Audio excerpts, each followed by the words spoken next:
વિદ્યાર્થી મિત્રો, very good morning to all of you. ધોરણ 11 ચેપ્ટર નંબર 7 સંતુલન ચેપ્ટર ઉપર આપણે ચર્ચા કરવાની છે. કાલના લેક્ચરની અંદર આપણે બે નાના નાના ટોપિક છે એની ઉપર ચર્ચા કરી હતી આપણે, બરોબર. એસિડને કે બેઝ છે એને અથવા તો એસિડની પ્રબળતા છે એને અસર કરતા પરિબળો, ભાઈ બંધની ધ્રુવીયતા અને આપણે વાત કરી હતી બંધ છે એની પ્રબળતા, બરોબર. એ બે ચર્ચાઓ કરી હતી આપણે. તો આજના લેક્ચરની અંદર આપણે આમ જુઓ તો ટોપિક એવો જોવો છે કે જે આપણે આગળ ઓલરેડી જોઈ ગયા, અને આમ તમે જુઓ તો એવો ટોપિક આપણે જોવો છે કે થોડીક વાત કરશો બાકી તમને ઓટોમેટિક બધું સમજાઈ જશે, કારણ કે એ ટોપિકના પહેલા આપણે દાખલાઓ એવા અમુક આવ્યા હતા કે જેના કારણે આપણે એ ટોપિકની અંદર વાત કરવી પડી હતી, બરોબર. ઓકે, કાલના લેક્ચરની અંદર બે બાબતની મેં તમને કીધું ચર્ચા કરી હતી, ડાય અથવા તો પોલીપ્રોટિક એસિડ અથવા તો આપણે વાત કરી હતી પોલીએસિડિક બેઝ. અને એસિડ છે એને બંધની પ્રબળતા અથવા તો એસિડ છે એની પ્રબળતાને અસર કરતા પરિબળ માટેની વાત કરી હતી. એને અનુરૂપ એકાદ એક્ઝામ્પલ હતો આપણી પાસે આયનીકરણ વાળો, એની આપણે ચર્ચા કરેલી હતી. ઓકે, આજ વાત કરવી છે આપણે ટોપિક ઉપર કે એસિડ અને બેઝમાં અથવા તો એસિડ અને બેઝના આયનીકરણમાં સમાન આયનની અસર. એસિડ અને બેઝના આયનીકરણમાં ગ્રીન પેનમાં ચાલવાનો થોડોક પ્રશ્ન છે, ચાલવામાં તો નહીં પણ ભૂસાવામાં થોડોક ઇસ્યુ છે. દ્રાવ આયનીકરણમાં સમાન આયનની અસર.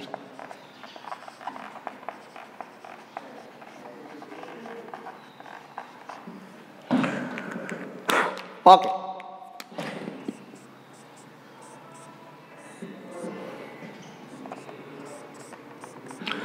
કોમન આયન ઇફેક્ટ શું છે માત્ર એ વસ્તુ સમજવાની છે ને એના કારણે શું થાય એ પણ આપણે સમજવાનું છે.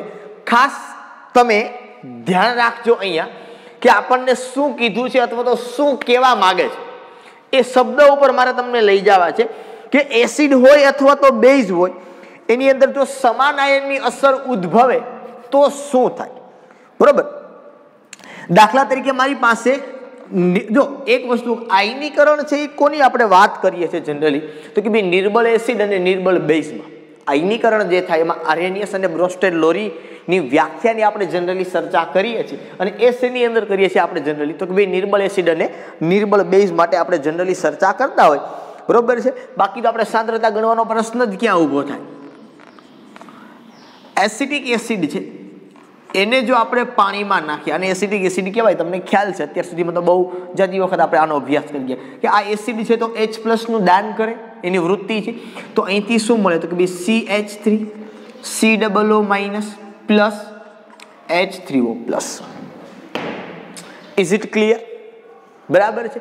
હવે જો આ એસિડિક એસિડ છે ને એને ઘણી વખત આવી રીતે પણ લખવામાં આવે છે HAC પ્લસ H2O થી AC minus plus H3O plus. આ AC મીન્સ વોટ તો કે AC છે ને એ બીજું કંઈ નથી, એસિટેટ છે જેને આપણે CH3COO અને એસિટેટ આયન કહેવાય. મેં તમને 11મા ધોરણમાં આપણે શરૂઆત કરી ધન આયન ઋણ આયન જોડમ ત્યારે આપણે બહુ આની ચર્ચા કરેલી છે એસિટેટ આયનની, બરોબર. CH3COO એસિટેટ છે. અને એસિડની અંદર જનરલી કેવું હોય આ HAC શા માટે સર લખ્યું તો કે ભાઈ જનરલી ધન આયન પહેલા હોય ને ઋણ આયન પછી હોય, પણ એસિડિક એસિડમાં તમને ખબર છે એના માટે જુદું હોય તો આપણે આવી રીતે લખતા હતા કે ઋણ આયન પ્રથમ અને ધન આયન પછી, પણ ઇન શોર્ટ લખો છો ત્યારે ધન આયન પહેલા અને પછી ઋણ આયન, એટલા માટે HAC પણ ઘણી વખત એ લોકો તમને કહે છે. એટલે વસ્તુ એક જ છે, AC એ બીજું કાંઈ નથી, એસિટેટ આયન છે. જ્યારે આવું લખવામાં આવે ઇન કેમિસ્ટ્રી રિએક્શનની અંદર ત્યારે તમારે AC માઇનસ જો હોય ક્યાંય દેખાતું હોય તમને તો તમારે એને એસિટેટ છે એવું સમજવાનું છે. ઓકે, હવે તમારી ટેક્સ્ટ બુકની અંદર એવું કીધું કે ભાઈ આ પ્રક્રિયા થાય છે, આ સંતુલનમાં છે, બરાબર છે. હવે એમાં એવો પદાર્થ ઉમેરો જેના કારણે એમાં હાજર પ્રક્રિયામાંથી કોઈ પણ એક સમાન થાય. કાં તો માનો કે હું HCl નાખું, આ પ્રક્રિયાની અંદર હું HCl નાખું, એનું પાણીમાં આયનીકરણ થાય એટલે અહીંથી શું મળે તો કે Cl- વત્તા H3O+. હવે સમજો આખી વાત તમે કે થાય શું હકીકતે. માનો કે આ પ્રક્રિયા સંતુલનમાં હોય, આ તમને ખબર છે નિર્બળ પદાર્થ થાય એટલે આનું અવિયોજિતનું પ્રમાણ વધારે હોય અને અહીંયા વિયોજિતનું પ્રમાણ ઓછું હોય. કેટલું હોય તો કે 5% કરતાં ઓછું. એટલા માટે આપણે બધી ગણતરી કરવી પડે. બાકી તો આપણે સાંદ્રતા આપી હોય તો H3O+ ની જ હોય, પણ અહીંયા એટલી ન હોય કારણ કે 5% કરતાં ઓછું આયનીકરણ થાય તો સાંદ્રતા પણ એટલાની જ તમને મળે. બાકીનો 95% જેવો ભાગ છે એ અવિયોજિત હોય. બરોબર? ઓકે. હવે આની અંદર મેં શું કર્યું તો કે આ પ્રક્રિયા પહેલા સંતુલનમાં હતી. કઈ? પ્રથમ પ્રક્રિયા આ જે છે એ પહેલા સંતુલનની અંદર હતી. હવે એની અંદર મેં શું કર્યું તો કે હવે મેં એની અંદર HCl નાખ્યું. તમે સૌ સમજો, મેં તમને સાંદ્રતા વાળો પોર્શન છે એ પ્રેક્ટિકલી સમજાવ્યો હતો. ટેસ્ટ ટ્યુબ નાખીને ખબર KCl ને Fe વાળાનો ભાગ સમજાવ્યો હતો કે એમ આનો મતલબ શું છે કે હું HCl નાખું છું, પણ હકીકતે શું થાય તો કે HCl નાખું એટલે આ પાણી એડ થઈને Cl- ને H3O+ બને તો એનો મતલબ થાય શું તો કે હકીકતે સર H3O+ ની સાંદ્રતા વધી જાય. શેની સાંદ્રતા વધી જાય? H3O+ ને. એનો મતલબ શું થયો તો કે તમે નિપજ વધારો છો. શું કરો છો તમે? નિપજ વધારો છો. જો નિપજ વધારીએ તો પ્રણાલી શું કરે? એકોર્ડિંગ ટુ લા સેટરિયલ પ્રણાલી શું કરે તો કે પ્રણાલી આ H3O+ ની સાંદ્રતાને ઘટાડવાનો પ્રયત્ન કરે. કઈ રીતે ઘટાડે તો કે આ પ્રક્રિયા છે એ પ્રતિગામી દિશામાં આગળ વધે. આ એકલી તો ન જાય, આમ જાય એટલે આમાં તેને એસિડિક એસિડ આપવું છે એટલે એકલું તો ન જાય, તો આ ભેગું ભેગું આને લઈને જાય. આને ન લઈ જાય કારણ કે આ પ્રબળ ભાગ છે, આ પ્રબળ ભાગ છે, આને લઈ જાય નહીં. આ કોને લઈ જાય? નિર્બળ ભાગને. કારણ કે H3O+ તો કોમન થયો તમારો એટલે આને બોલાય સમાન આયનની અસર. બરોબર? એસિડ અને બેઝમાં હું પહેલા તમને એસિડમાં સમજાવું છું કે તમે જો એની અંદર પ્રબળ ભાગ નાખો પણ કેવો નાખવાનો કે જેથી કરીને આપેલ પ્રક્રિયામાંથી કોઈ આયન છે એ સમાન થાય. તમે H3O+ સમાન કરો તો પણ ભલે, અને તમે એસિટેટ સમાન કરો મને તમે કોઈ પણ દ્વારા એસિટેટ આયન નાખો તો પણ આ સમાન થાય. એના કારણે શું થાય તો કે એના કારણે એસિટેટ સમાન થયો હોય તો આ સમાન થાય. H3O+ સાથે પ્રક્રિયા કરીને પાછો ક્યાં જાય? અવિયોજિત ભાગની અંદર જાય. એટલે સંતુલન છે તમારું ડાબી બાજુ ખસે, મતલબ કે પ્રક્રિયા પ્રતિગામી દિશામાં આગળ વધે. એટલે શું થાય તો કે એટલે H3O+ નું પ્રમાણ ઘટે. એટલે H3O+ નું પ્રમાણ ઘટે. હવે H3O+ નું પ્રમાણ ઘટે તમે સમજો. H3O+ નું પ્રમાણ ઘટે એનો ડાયરેક્ટલી મતલબ એ થયો કે એસિડિકતા ઘટે, અને એનો ડાયરેક્ટલી મતલબ એ થયો કે pH વધે. સીધી વાત છે, એસિડિકતા ઘટે એટલે pH વધે. શું કામે તો કે સર pH નો ગાળો છે એ તમને મેં આગળ પણ સમજાવેલો હતો. અહીંયા 0 હોય, અહીંયા 7 હોય, અહીંયા 14 હોય. આ તરફ તમે આવો એમ એસિડિકતા વધે. સોરી, અહીંયા 0 હોય, અહીંયા 7 હોય. આ તરફ તમે આવો એમ એસિડિસિટી મતલબ એસિડિકતા છે એ તમે આ તરફ આવો એમ એસિડિકતા વધે. pH માં જેમ તમે આ બાજુ એસિડિકતા વધે. તમે શું કહો એસિડિકતા ઘટે તો pH ઉપર તરફ જાય, તેનો મતલબ pH વધે. કારણ કે pH નું મૂલ્ય જેમ નાનું એમ એસિડિકતા વધુ, pH નું મૂલ્ય જેમ મોટું એમ એસિડિકતા ઓછી. એટલે pH શું થાય? એની ઘટે. બરોબર? સમજમાં આવી આખી બાબત. પછી તમે આ આયન કોમન કરીને કરો ને તો પણ વસ્તુ એ જ થાય જે આ થાય. બરોબર? સમાન આયનનો મતલબ કઈ નહીં કે તમે એવો આયન એની અંદર એવો પદાર્થ એડ કરો, જનરલી પ્રબળ પદાર્થ જ એડ કરાય એટલે કોમન સીધું ફટાફટ થાય ને તમને ખ્યાલ પડે. બરોબર? આ એસિડની અંદર મેં તમને વાત કરી. સપોઝ જો આપણે આની આ જ વાત છે એ બેઝની અંદર પણ કરી શકીએ. ધારો કે તમારી પાસે એમોનિયાનો બેઝ છે. આ નિર્બળ બેઝ છે, તમને ખબર છે. હવે આની પ્રક્રિયા હું કરું તો આયનીકરણ થઈને મને શું મળે તો કે મને મળે NH4++OH-. આ મળ્યું. આ પ્રક્રિયા સંતુલનમાં છે. હું એવો પદાર્થ આની અંદર નાખું કે અહીંયા સંતુલન નહીં દર્શાવવાનો, અહીંયા એક જ, કારણ કે આ પ્રબળ પદાર્થ છે. એવો પદાર્થ નાખવું એની અંદર કે આમાંથી કોઈ એક આયન કોમન થાય. તમે કોઈ પણ પદાર્થ સપોઝ બને ત્યાં સુધી પ્રબળ પદાર્થ નાખવાનો. માનો કે NaOH હું નાખું છું. હવે NaOH હું નાખું એટલે મને શું આપશે તો કે Na++OH-. તમે NH4 વાળો પોર્શન નાખો તો પણ ચાલે હો, એવું નથી કે આ જ નાખવું એમ. બરોબર? હવે તો એ વસ્તુ તમે સમજો કે આ પદાર્થ મેં આની અંદર એડ કર્યો એટલે શું થયું તો કે સર એટલે એવું થયું કે અહીંયા OH- નું પ્રમાણ વધ્યું. OH- નું પ્રમાણ વધે એટલે પ્રણાલી શું કરે તો કે OH માઇનસ ને ઘટાડે. કઈ રીતે ઘટાડે તો કે આ પ્રક્રિયા આ દિશામાં આગળ વધે, પણ આ OH માઇનસ એકલો ન જાય. કોને લઈને જાય? NH4 ને. કારણ કે અહીંયા કણે એ ભેગો જશે તો જ NH3 વત્તા H2O છે એ બનશે, નહીતર બનવાનું નથી. તો કહેવાનો આખો મતલબ એ છે કે અહીંયા તમે જોવો તો શું થયું તો કે સોસર આવું થયું, OH માઇનસ નું પ્રમાણ ઘટ્યું. તો એનો મતલબ OH માઇનસ શેના માટે જવાબદાર તો કે બેઝિકતા માટે. તો બેઝિકતા ઘટે. બેઝિકતા ઘટે તો શું થાય તો તમે સમજો, બેઝિકતા ઘટે એટલે આમ થાય કે નહીં. અહીંયા તમે જો આ શું છે તમારી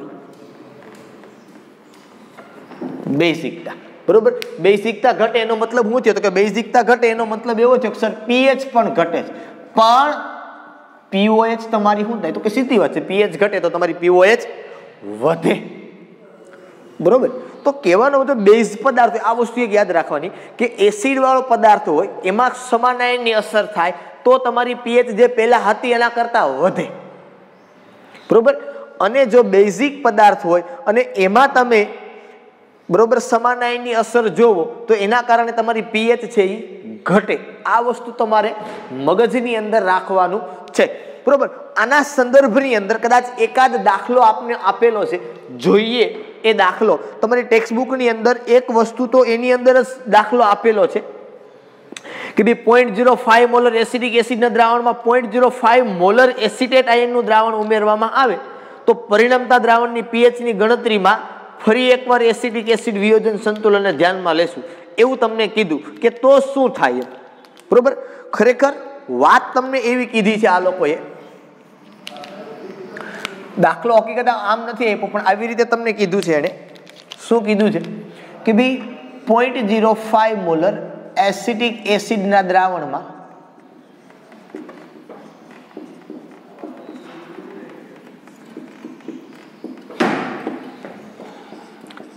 0.05 મોલર એસિટેટ આયન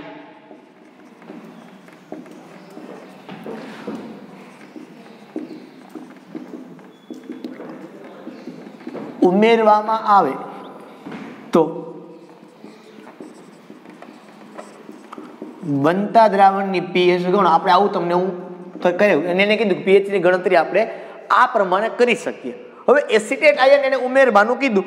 એસિડિક એસિડનું દ્રાવણ છે, તમે સમજો આખી વસ્તુ થાય કેવી રીતે તો કે ભાઈ અહીંયા તમે લખો તમારું એસિટિક એસિડ વત્તા H2O, અહીંથી થશે CH3COO માઇનસ વત્તા H2O, બરોબર.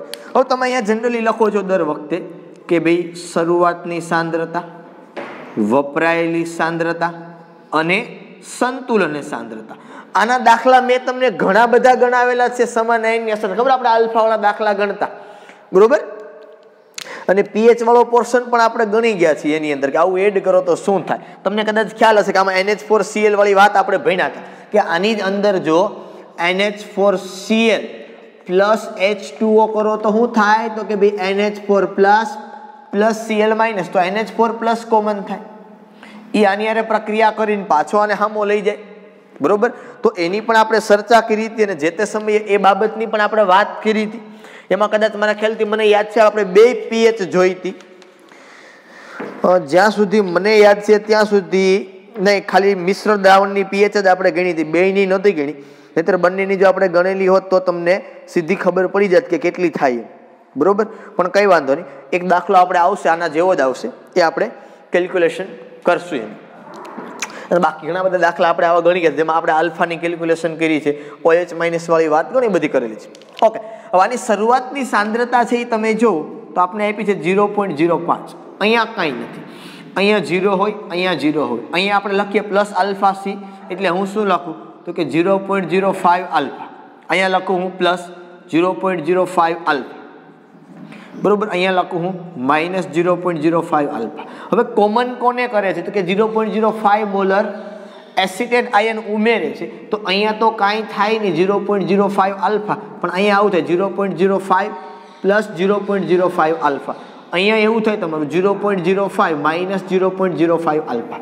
હવે આ મેં તમને ઓલરેડી આગળ સમજાવેલું છે કે અહીંયા શું કરવાનું તો કે અહીંયા એપ્રોક્સિમેટલી 0.05 છે, કારણ કે આલ્ફાની કિંમત ખૂબ નાની હશે. તમે ગણી શકો, ગણવું હોય તો એસિડિક એસિડ આયનીકરણ અચળાંક તમારે લઈ લેવાનો. 1.74 × 10⁻⁵ બરોબર, તમને આલ્ફા મળી જશે. અહીંયા પણ મેં તમને કીધું તો શું કરવાનું 0.05. આ તો તમારું જે આપેલું છે, આઈ એમ સોરી ફોર ધેટ, અહીંયા H2O ના આવે, હા અહીંયા આવશે H3O પ્લસ. આ તો તમારે એનું ઈ જ લેવાનું છે. આ ઇક્વલ ટુ થાય 0.05 આલ્ફા. આ 0.05 alpha is nothing but H3O plus તમારે ગણવાની છે pH. તો સીધું માનો કે તમે લખો અહીંયા કે Ka ઇક્વલ ટુ આવું થાય H3O plus into acetate ion ના છેદમાં HAC. તો K ની કિંમત તમને કદાચ ખબર ન હોય પણ ટેક્સ્ટ બુકમાં આપણે આપેલી છે, મેં તમને આગળ કીધી એ જ છે 1.8 10⁻5. અને આની ગણ અચાનક આપવો પડે એને, બરોબર, રકમ નથી, તમને ખાલી ટેક્સ્ટ બુકમાં કીધું એટલા માટે. H3O પ્લસ નું પ્રમાણ કેટલું છે તો કે E છે. હું H3O પ્લસ ની એમને લખું, હું કામ તો કે મારે E તો ગોતવાનું છે. H3O plus into AC minus કેટલા લખવાનું તો કે 0.05 અપોન આ કેટલું તો કે આ પણ મારે લખવાનું છે 0.05. આ બે તો ઉડી ગયું. તો H3O plus equal to 1.8 into 10⁻⁵. Then pH equal to minus log of 1.8 into 10⁻⁵. અહીંથી તમને ગણતા હવે આવડી જાય, બરોબર. તમે જાતે કેલ્ક્યુલેશન કરી લેજો. આ પ્રમાણે આપણે pH ગણવાની હોય, પણ મારે તમને સમજાવવાની જરૂર નથી, કારણ સીધું છે કે આ વસ્તુને આ પ્રકારના દાખલા આપણે અસંખ્ય ગણી ગયા છીએ, બરોબર. પહેલો દાખલો કઈ આપણે આવો ગણતા નથી. આવા આપણે અઢળક દાખલાઓ છે એ કેલ્ક્યુલેટ કરી ગયા છીએ અને બહુ સરસ રીતે તમને આ પ્રકારના દાખલાઓ છે એ કેલ્ક્યુલેટ કરતા આવડે છે, એટલે કોઈ બીજો શંકાનો વિષય નથી, બરાબર છે. ઓકે, ચાલો એક દાખલો આપણે હજી આપ્યો છે આની અંદર. આ પ્રકારે થોડોક વિશિષ્ટ હોય એવો દાખલો છે આપણી પાસે, જોઈએ એને. વિશિષ્ટ તો નથી પણ દર વખતે ગણતા આ પ્રમાણે જેવો જ છે, પણ થોડો એવો એની અંદર ચેન્જ કરીને આપણે આપ્યો છે. ભલે આપ્યો ચેન્જ કરીને, આપણે ચેન્જ કરેલો પણ ગણતા આવડશે.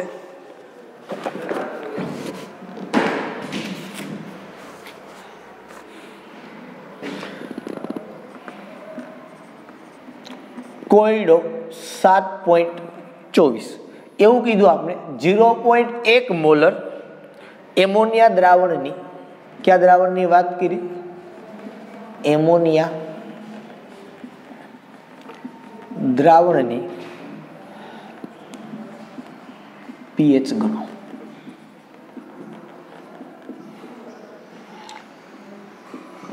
આ દ્રાવણના 50 ml દ્રાવણમાં થોડુંક નવું કર્યું આ વખતે લોકોએ. 25 ml 0.1 મોલર HCl ઉમેરવામાં આવે.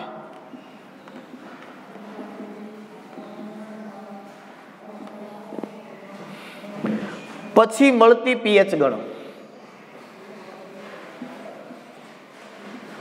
પછી મળતી pH ગણો. એમોનિયાનો વિયોજન અચલાંક, એમોનિયાનો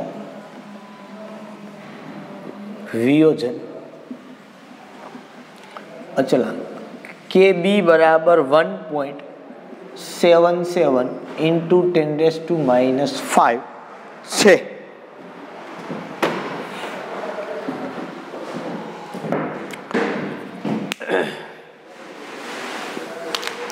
હવે જોજો ખાસ શું વાત કરી છે ને શું આપ્યું છે. 0.1 મોલર એમોનિયા આપ્યો છે, સાંદ્રતા આપી છે આપણે પેલા 0.1 મોલર. કોની આપી છે તો કે એમોનિયાની. આ દ્રાવણની તમારે pH ગણવાની છે. આ દ્રાવણના 50 ml, મતલબ કયા દ્રાવણના તો કે એમોનિયાના દ્રાવણના 50 ml માં, બરોબર. તો વોલ્યુમ ઓફ એમોનિયા આનું કેટલું આપ્યું છે 50 ml. એની અંદર શું નાખે છે લોકો? 25 ml 0.1 મોલર HCl. તો વોલ્યુમ ઓફ HCl એ આપ્યું છે તમને 25 ml 0.1 મોલર HCl ઉમેરો તો pH તમને કેટલી મળે અને કેબી આપ્યો છે 1.77 10⁻⁵.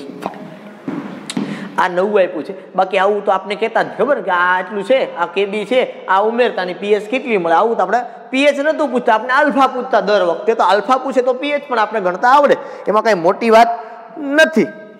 ઓકે, ચાલો કેવી રીતે કેલ્ક્યુલેશન કરશું એની. પહેલા તો આની પીએચ ગોતવી છે. કોની? તો કે એમોનિયાના દ્રાવણની. અને એમોનિયાનો કેબી પણ છે આપણી પાસે. કેબી છે એ કોનો છે? એમોનિયાનો જ કેબી છે આપણી પાસે. હાલો સીધું આપને આવડે. શું આવડે? તો કે સર કેબી બરાબર OH માઇનસ નો સ્ક્વેર અપોન C0. તો OH માઇનસ ઇક્વલ ટુ √. હાલો હવે ડાયરેક્ટ લખું છો ભાઈ. કેબી ને શું લખી નાખશું? 17.7 10⁻⁶ ગુણ્યા 0.1. તો OH માઇનસ ઇક્વલ ટુ હાલો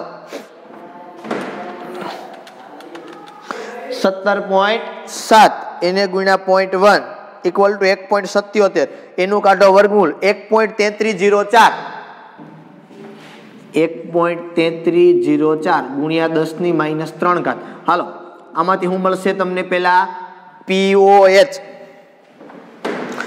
એને ભાંગા હું કરી દઉં 1000 એટલે 10⁻3 થઈ ગઈ. હાલો જે વેલ્યુ મળે એનો લોગ જો 13 વખત વર્ગમૂળ 1 2 3 4 5 6 7 8 9 10 11 12 અને 13 -1 એને ગુણ્યા 35 57.5. એ મને મળશે 2.87. આ POH મેળી મને બરોબર. સીધું આવડે ને? આવું તો કરતા આવડે. હાલો કરી દો minus log of 1.3304 10⁻3 then POH 2.87. આપણે ગોતવાની છે પીએચ. 2.87 માં 14 નાખો, સોરી 14 માંથી એને બાદ કરો તો તમને મળે પેલા પીએચ 11.12. કેટલી મળે? રેડી? પેલી પીએચ મળી ગઈ. પછી એને શું કીધું ખબર? કે આ દ્રાવણના 50 ml, આ દ્રાવણ કીધું એમોનિયાના દ્રાવણના 50 ml અને ઓલાના 25 ml, એ બેને ભેગા કરો અને પછી પીએચ ગણો. હવે તમે જો આપને એને કેવું કીધું ખબર? તમને એક સમજાવું. એને એવું કીધું કે 50 ml 0.1 મોલર એમોનિયા વત્તા 25 ml 0.1 મોલર HCl. આ બેની એને પીએચ, અને પછી આ મિશ્ર દ્રાવણ થાય ને એની પીએચ ગણવાની છે. મિશ્ર પછી જે વધે એની પીએચ આપણે આ લોકોએ ગણવાની કીધી. આ તો આપને આવડે કે નહીં અહીંથી? આવું તો આપણે શીખી ગયા છીએ. આવો દાખલો મેં તમને કરાવ્યો છે. એસિડ અને બેઝને મિશ્ર કરો ml વાળો. તો પહેલા શું કરવાનું?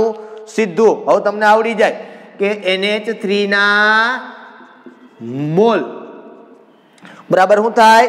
મોલારિટી ગુણ્યા લીટર. લીટર ને બદલે હું શું કરવાનું ખબર? જો તમારે લીટર કરવું તો દર વખતે લીટર કરવાનું. ml માં રાખો તો દર વખતે શેમાં રાખવાનું? ml માં રાખવાનું. હાલો હું અહીં કરી દઉં તમને 0.1 ગુણ્યા 50 એટલે આ થઈ ગયું 5. સેમ અહીંયા HCl ના મોલ ઇક્વલ ટુ મોલારિટી ગુણ્યા લીટર 0.1 ગુણ્યા 25 તો આ થઈ ગયું 2.5. જો ml માં લ્યો તો દર વખતે ml માં લેવાનું, લીટર માં લ્યો તો બધું લીટર માં લેવાનું. બરોબર. હવે અહીંયા મિશ્ર કરો તો કોના બાકી રહે? તો આપણે લખીએ કે બાકી રહેતા મોલ કેટલા થાય? હવે કોના બાકી રહે? તો પેલા બાકી રહેતા કોના બાકી રહે? તો કે મોટા હોય ને, મોટા છે એમોનિયા, તો એમોનિયાના મોલ બરાબર કેટલા? તો કે 5 - 2.5 બરાબર 2.5 મોલ એમોનિયા વધે. હાલો આ ભાગને કાઢી નાખું.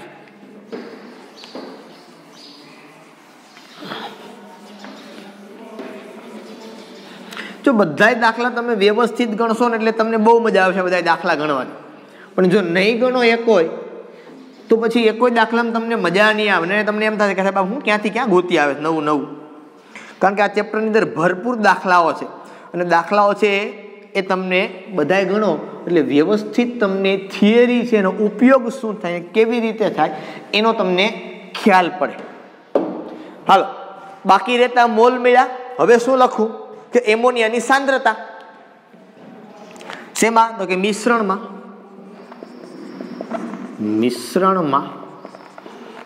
NH3 ની સાંદ્રતા તો કે મોલ પ્રતિ ml લખો આપણે ml લીધા દર વખતે મોલ કેટલા છે તો કે 2.5 ml કેટલા થાય મિશ્રણના તો કે 75 2.5 ભાગ્યા 75 એટલે 25 75 એટલે 0.033 રેડી આ શું મળી એની મને શું મળી સાંદ્રતા કોની મળી એમોનિયાની ક્યારની શરૂઆતની હાલો હવે આવું લખાય કે ન લખાય શું લખાય કે આવું લખતા આપણે NH3 વત્તા H2O આવું કરતા આવડે ને હવે આટલી સાંદ્રતા થઈ પેલા 0.1 હતી એમાં એમાં પછી 25 ml 0.1 નાખ્યું હવે એમોનિયાની કેટલી વિધિ તો કે હવે એમોનિયાની વિધિ 0.033 પેલા 0.1 હતી એટલે થાય આવું કેવું તો કે NH4 OH માઇનસ હાલો અહીંયા આપણે આવું લખતા શું લખતા કે શરૂઆતની સાંદ્રતા વપરાયેલી સાંદ્રતા અને સંતુલનની સાંદ્રતા હાલો હવે શરૂઆતની કેટલી થાય તો હવે આટલી જ થાય 0.033 અહીંયા કાંઈ નહીં અહીંયા 0 અહીંયા શું લખાય 0.033 આલ્ફા અહીંયા 0.033 આલ્ફા અહીંયા માઇનસ 0.033 આલ્ફા અહીંયા પ્લસ 0.033 આલ્ફા અહીંયા પ્લસ 0.033 આલ્ફા અહીંયા 0.033 માઇનસ 0.33 આલ્ફા રેડી આ પ્રકારનું લખાય આ દરેકની અંદર અહીંયા તમને ખબર છે શું થાય એમ હવે હું લખું અહીંયા શું લખાય તો કે Kb બરાબર NH4 plus into OH minus એના છેદમાં NH3 હવે મારે આ તો જોઈ જ છે ને ભાઈ આ 0.033 alpha is nothing but OH minus કારણ કે OH માઇનસ પછી જ આપણે શું મળશે pH સમજમાં આવ્યું પહેલા શું કર્યું આપણે પહેલા આટલા આની pH ગોતી લીધી 0.1 મોલર એમોનિયાની pH ગોતી પછી શું કર્યું એમાં તો કે આ 50 ml હતું ને એમાં એને 25 ml નાખ્યું એને 25 ml નાખ્યું એટલે આટલા મોલ આટલી એની સાંદ્રતા વધી પહેલા આટલી હતી હવે ઘટીને એટલી થઈ ગઈ કારણ કે તટસ્થીકરણ થયું બેઝની એસિડ આરે એટલે અમુક બેઝ વપરાઈ ગયો બાકીનો આટલો બેઝ વધ્યો આટલી સાંદ્રતાનો હવે એની pH ગોતવી છે તો સેમ ઓલું ગોતતા હતા એ પ્રમાણે આની અંદર ગોતવાની બરોબર એટલે અહીંયા Kb નું મૂલ્ય આપણે આપ્યું છે એમોનિયાનો જ Kb છે ને એનું જ આપણે આપ્યું છે એટલે એ આપણે લખીએ કેટલું આપ્યું છે 1.77 ગુણ્યા 10 ની માઈનસ 5 ઘાત બરાબર NH4 પ્લસ બરોબર એટલે કેટલું છે 0.033 આલ્ફા તમે લખો કે ના લખો બરોબર આપણે એવું કરતા જ ને ઓની અંદર પણ બરોબર તો એ 0.033 ઇન્ટુ OH માઇનસ ના છેદમાં એમોનિયા એ પણ 0.033 આ બે ઉડી જશે OH માઇનસ સીધો તમને આ જ મળશે કે OH માઇનસ ઇક્વલ ટુ 1.77 10 ની માઇનસ 5 અહીંથી સીધો તમે લખી લો POH શું લખી લો POH એટલે સીધું થશે અહીંથી minus log of 1.77 into 10 raised to minus 5 hello POH 1.77 ભાગ્યા 1 અને પછી કેટલા મીંડા 5 હાલો એ મળ્યું એનું 13 વખત વર્ગમૂળ 1 2 3 4 5 6 7 8 9 10 11 12 13 માઇનસ 1 ગુણ્યા 3557.5 POH મળે તમે 4.74 ને હવે તમે લખવાના ઉપરથી pH તો 14 માંથી બાદ કરી દો તમને મળે છે 9.25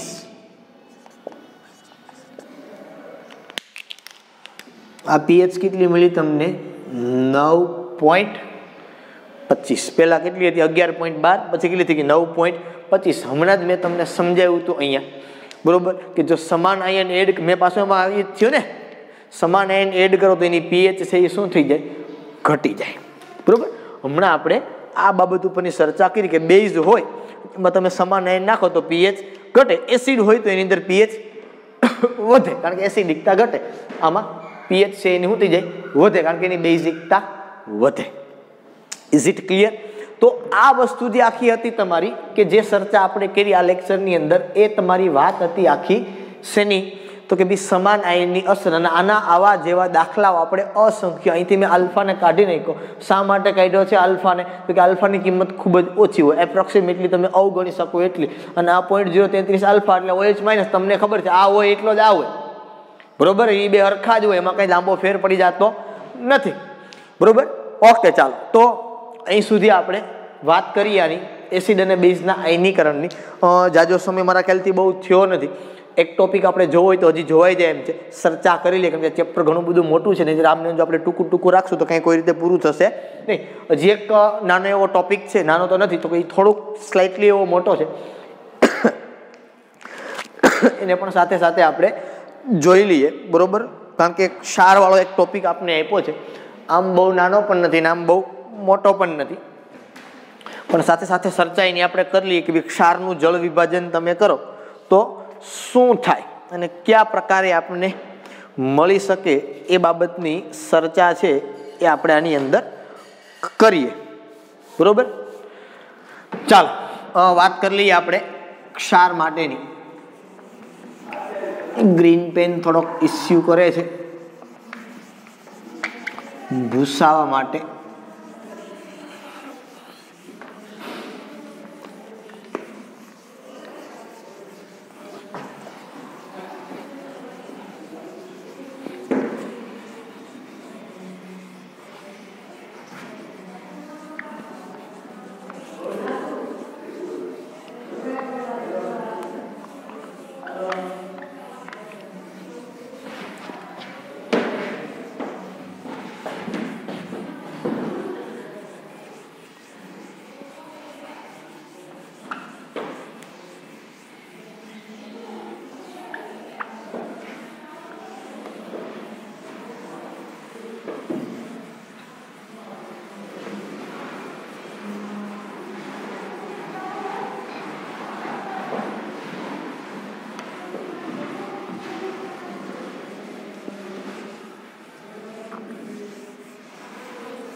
ચાલો ત્યાર પછીનો ટોપિક આપને આપેલું છે ક્ષારનું જળ વિભાજન અને તેમના દ્રાવણની પીએચ.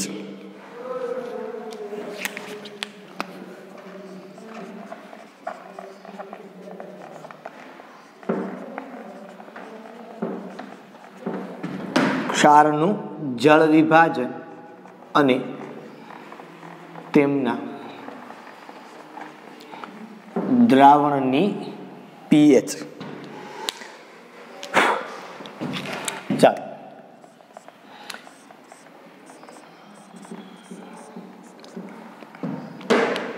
એક વખત મેં તમને ક્ષાર બાબતની ચર્ચા તો કરી હતી. આપણે એક દાખલો આવ્યો હતો, એમાં સમાન આયન વાળો દાખલો હતો, એમાં ક્ષાર એડ કર્યો હતો. એટલે આપણે એની વાત કરી હતી ભાઈ શું થાય એમ કે ક્ષારનું જળ વિભાજન છે એ કેટલું થાય, એની કિંમત શું થાય, એ બાબતની આપણે ચર્ચા કરી હતી. હવે જો અત્યાર સુધી આપણા મગજની અંદર શું હતું કે ભાઈ એસિડ વત્તા બેઝ એટલે ક્ષાર, નો ડાઉટ એમાં કંઈ ખોટું નથી કે એસિડ અને બેઝ આ બંને જોડાય એટલે ક્ષાર બને. પણ ક્ષારના પણ પ્રકાર હોય, એસિડિક ક્ષાર હોય, બેઝિક ક્ષાર હોય અને તટસ્થ ક્ષાર હોય. સર એ કઈ રીતે થાય? બસ એ જ વસ્તુ આપણે જોવાનું છે કે ક્ષારનું આપણે જળ વિભાજન કરીએ. હવે જળ વિભાજન એટલે શું? તો કે ક્ષારની પ્રક્રિયા પાણી વડે કરવાની, તો શું થાય? ઓકે, હવે જો હું તમને એક સિમ્પલ રિએક્શન આપું કે માનો કે આપણી પાસે HCl પ્લસ NaOH, આ બે વચ્ચે પ્રક્રિયા કરીએ એટલે આપને મળે NaCl પ્લસ H2O. શું મળે આપને? NaCl plus H2O. એક સિમ્પલ વાત મેં તમને કીધી, બરોબર? ક્ષાર બનાવ્યો મેં, ક્ષારનું જળ વિભાજન નથી કર્યું. સમજો તમે, મેં શું બનાવ્યો? ક્ષારનું જળ વિભાજન કર્યું નથી, મેં ક્ષાર બનાવ્યો છે, બરોબર? હવે આ જે ક્ષાર બન્યો NaCl, એમાં બે આયન છે, Na પ્લસ Cl માઇનસ. આ Na પ્લસ જે છે, આ Na પ્લસ ક્યાંથી આવ્યો? તો કે સર આ Na પ્લસ આવ્યો બેઝમાંથી. અને આ Cl માઇનસ છે એ ક્યાંથી આવ્યો? તો કે સર Cl માઇનસ છે એ આવ્યો એસિડમાંથી. હંમેશા યાદ રાખજો, કોઈ પણ ક્ષાર હોય એનો ધન આયન હંમેશા બેઝમાંથી આવે અને ઋણ આયન હંમેશા એસિડમાંથી આવે. ધાબે યાદ રાખવાનું, ધન આયન બેઝમાંથી, ઋણ આયન એસિડમાંથી, બરોબર? ધન આયન હંમેશા ક્યાંથી આવે? બેઝમાંથી. ઋણ આયન હંમેશા ક્યાંથી આવે? એસિડમાંથી. જનરલી આ જે ક્ષાર છે એ કેવો કહેવાય? તો કે સર આ એસિડ છે ને એ પ્રબળ એસિડ, આ બેઝ છે ને એ પ્રબળ બેઝ. એટલે પ્રબળ એસિડ અને પ્રબળ બેઝમાંથી બનતો ક્ષાર એ હંમેશા તટસ્થ હોય. હંમેશા એ કેવો હોય? પ્રબળ એસિડ અને પ્રબળ બેઝમાંથી બનતો ક્ષાર હંમેશા માટે કેવો હોય? તટસ્થ. અને જો તટસ્થ ક્ષારનું જળ વિભાજન કરવામાં આવે, જો તટસ્થ ક્ષારનું શું કરવામાં આવે? જળ વિભાજન કરવામાં આવે તો એ જલીય આયનો આપે આપણને. શું આપે? એ આપણને જલીય આયનો. દાખલા તરીકે હું તમને એવું કહું કે જો હું અહીંથી આ NaCl છે એનું જળ વિભાજન કરું તો એ મને ઊંધી પ્રક્રિયા ન થાય હો આની, કે આને ઊંધું કરું તો આ ન આપે, આ શક્ય નથી, દર વખતે એવું ન થાય, બરોબર? તો આ મને આપે Na plus aqueous plus Cl minus aqueous. એનો મતલબ એમ થયો કે જો મેં તટસ્થ ક્ષારનું જળ વિભાજન કર્યું તો મને એને જલીય આયનો આપ્યા. aqueous નો મતલબ તમને સમજાય ને? આપણે આગળ ભણી ગયા કે શું હોય એમ. હું તમને આગળ આ રીતે સમજાવું તો કે માનો કે પાણી હોય આની અંદર, બરોબર છે, અને એમાં માનો કે તમે ઉપરથી મીઠું નાખો તો શું થાય? તો કે માનો કે આ Na પ્લસ કે Cl માઇનસ નો આયન છે તો શું થાય? તો કે તો સર આની આસપાસ આ રેડ કલરના પાણીના અણુ મેં જે જોડ્યા છે, આ રેડ કલરના પાણીના અણુઓ જોડાઈ જાય, જેને મેં તમને કીધું હતું દ્રાવક યોજન કહેવાય. શું કહેવાય આને? દ્રાવક યોજન કહેવાય, બરોબર? તો આ રીતે પાણીના અણુ જોડાઈ જાય, એનું જળ વિભાજન ન થાય. કયા ક્ષારનું જળ વિભાજન ન થાય? તો કે તટસ્થ ક્ષાર છે એનું જળ વિભાજન ન થાય. અને નથી થતું એટલા માટે જ એની pH છે એ કેટલી હોય? તો કે તટસ્થ. અને તટસ્થ હોય તો એની pH છે એ કેટલી હોય? તો કે એની pH સર ઇક્વલ ટુ 7 થાય. કેટલી થાય એની pH? 7. સર આવા કયા કયા ક્ષાર છે? તો આવા ઘણા બધા ક્ષાર છે, બરોબર? હવે તમારે હંમેશા માટે શું યાદ રાખવાનું કે કોઈ પણ ક્ષાર હોય એને કેમ ઓળખો? તો કે ધન આયન ક્યાંથી આવે? તો કે એના બેઝમાંથી. ઋણ આયન ક્યાંથી આવે? તો કે એના એસિડમાંથી. તો ધન આયન વાળો બેઝ, જો આયનીકરણ થાય એટલે બેઝ હોય ને એમાં OH લગાડવાનું અને એસિડ હોય એમાં આગળ H લગાડવાનું, બરોબર? આ આયનીકરણ વાળા એસિડ છે, સમજો. એટલે આમાં તમારે જ્યારે ક્યારે ઇસ્યુ થાય ને ત્યારે શું કરવાનું? તો કે ક્યાં ક્યાં હોય? તો તમારે હંમેશા યાદ રાખવાનું કે જે ધન આયન હશે ને એ બેઝમાંથી આવે, એમાં પાછળ OH લગાડવાનું, જોઈ લેવાનું એ બેઝ કેવો છે. ઋણ આયન કે એસિડમાંથી આવે, જોઈ લેવાનું તો એ કેવો છે, બરોબર છે, એટલે તમને ખબર પડી જશે. દાખલા તરીકે હું તમને એસિડ અને બેઝના એવા નામ આપું કે જે પ્રબળ હોય. હવે તમને ખબર છે HCl છે, HClO4 છે, પછી H2SO4 છે, પછી HNO3 છે. આ બધા કેવા એસિડ છે? પ્રબળ એસિડ છે. એ જ પ્રમાણે બેઝમાં તમને હું કહું KOH છે, CaOH ટ્વાઇસ છે, BaOH ટ્વાઇસ છે. આ બધા ક્ષાર છે એ બધા કેવા છે? બરોબર. અહીંયા હજી એક હું લખી શકું HBr છે. બરોબર. આ બધાના જો તમે ભેગા કરો તો એ તમને શું આપે? તો કે એ તમને તટસ્થ ક્ષાર. માનો કે આ બેને હું ભેગા કરો, આમાંથી કોઈ પણને ભેગા કરો, આ એસિડ અને આ બેઝ, આના જે ક્ષાર બને એ હંમેશા કેવા બનશે? તટસ્થ. આના જે ક્ષાર બનશે, આટલો જે મેં વાત કરી તમને, આ એસિડ અને આ વત્તા બેઝ, આના જેટલા કેટલા પણ ક્ષાર બનશે એ બધાય ક્ષાર કેવા બનશે? તટસ્થ. અને એ તટસ્થ ક્ષાર હોય તો એની pH કેટલી થાય? તો કે એની pH થાય 7. એની pH કેટલી થાય? 7. તો સર કયા ક્ષારનું જળ વિભાજન થાય? એક પ્રબળ હોય ને બીજો નિર્બળ હોય, અથવા તો પેલો નિર્બળ હોય ને બીજો પ્રબળ હોય, અથવા તો બે નિર્બળ હોય, તો એના જે ક્ષાર બને એની pH માં ફેરફાર થાય, અથવા તો એ ક્ષારનું જળ વિભાજન થઈ શકે. દાખલા તરીકે આ સમજાણા મેં તમને ક્યાં કીધા? બધાય આ બધાય આ પણ ભેગું આની અંદર આવી જાય. આ એસિડ અને બેઝ થયો, તમે રિએક્શન કરતા આવડે. અહીં KClO4 થાય, CaSO4 થાય, BaNO3 ટ્વાઇસ થાય, BaBr ટ્વાઇસ થાય. આ બધું તમને લખતા આવડશે. હવે કે આના જે ક્ષારો, અથવા તમારે સમજવાનું કે આ Cl4 minus, SO42 minus, NO3 minus ને Br માઇનસ ની સાથે K પ્લસ, Ca2 પ્લસ અને Ba2 પ્લસ હોય તો એનાથી બનતા ક્ષાર જો અહીં લખી દઉં તમને હું, કે જો ધન આયન કોણ? Na plus, K plus, Ca2 plus અને Ba2 પ્લસ તથા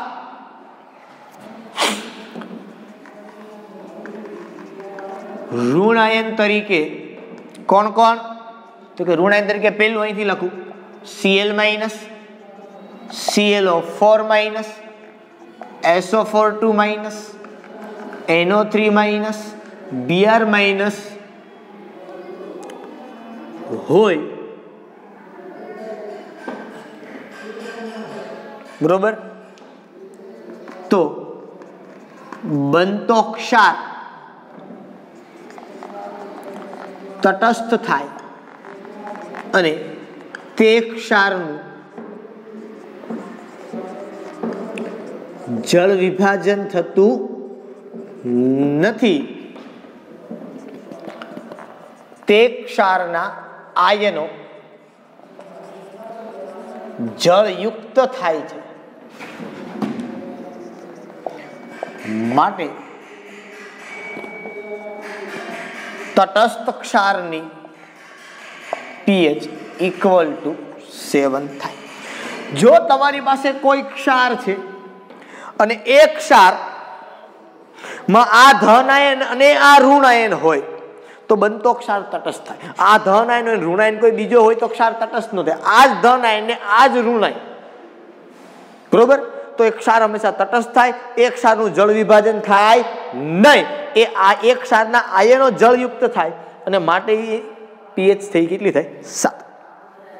સપોઝ હું તમને એવું કહું કે મારી પાસે એક આ ક્ષાર છે CH3COONA.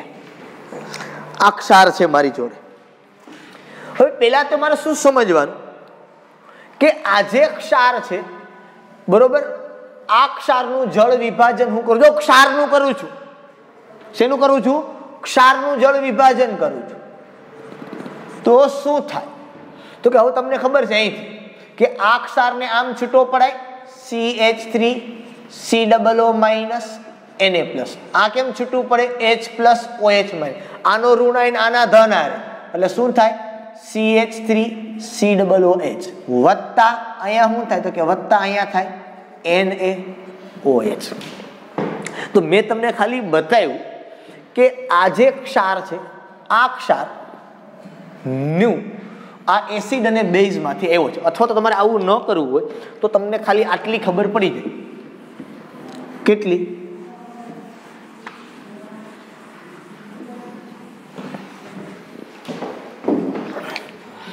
કે આ જે ક્ષાર છે, આ ક્ષારમાં બે આયનો છે, CH3 COO- અને Na+. મેં તમને સમજાવ્યું કે Na+ ક્યાંથી આવે તો કે બેઝમાંથી. તો Na+ વાળો બેઝ કયો તો મેં તમને કીધું તો પાછળ OH લગાડવાનો. આ ક્યાંથી આવે ઋણાયન તો કે એસિડમાંથી. આનો એસિડ કયો તો કે આ એસિડ આનો. તો આ એસિડ કેવો છે તો કે નિર્બળ એસિડ. આ બેઝ કેવો છે તો કે પ્રબળ બેઝ છે. તો ક્ષાર જે બને આવડો આ ક્ષાર કેવો હોય તો કે નિર્બળ એસિડ અને પ્રબળ બેઝ નો ક્ષાર છે. તમે મને કહો કે આ ક્ષાર કેવો હોય તો કે સર આ ક્ષાર બેઝિક ક્ષાર.